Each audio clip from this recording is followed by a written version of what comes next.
selamat malam. Saya Rewida Manalu, NPM 19110543 dari kelas SIM 1903 akan mempresentasikan materi tentang sistem. Pengertian sistem. Menurut Abdul Sanir Kadir, bahwa sistem adalah sekumpulan elemen yang saling terkait atau terpadu yang dimaksudkan untuk mencapai suatu tujuan. Menurut Sutabri, bahwa sistem adalah suatu kumpulan atau himpunan dari suatu unsur, komponen, atau variabel yang terorganisasi, saling berinteraksi, saling tergantung satu sama lain, dan terpadu. Menurut Patansyah, bahwa sistem adalah sebuah tatanan atau keterpaduan yang terdiri atas sejumlah komponen fungsional atau dengan satuan fungsi dan tugas khusus, yang saling berhubungan dan secara bersama-sama bertujuan untuk memenuhi suatu proses tertentu.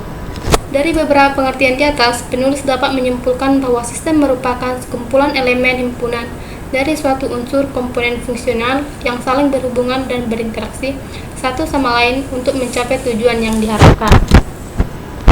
Karakteristik sistem. 1. Komponen sistem atau komponen. Sistem terdiri atas segala komponen yang saling berinteraksi dan bekerja sama. Yang kedua, batasan sistem atau boundary adalah daerah batasan sistem yang satu dengan lainnya atau dengan lingkungan kerjanya.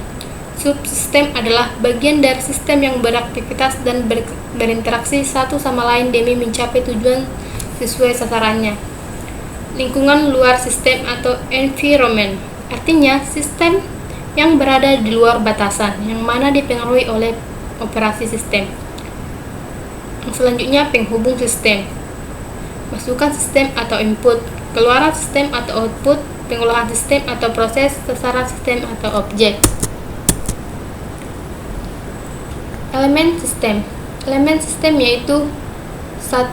Tujuan, masukan, proses, keluaran, batas, mekanisme pengendalian, dan lingkungan. Yang dimaksud dengan tujuan yaitu sistem memiliki tujuannya masing-masing. Tujuan inilah yang membuat sistem menjadi terarah dan bergerak sesuai kendalinya.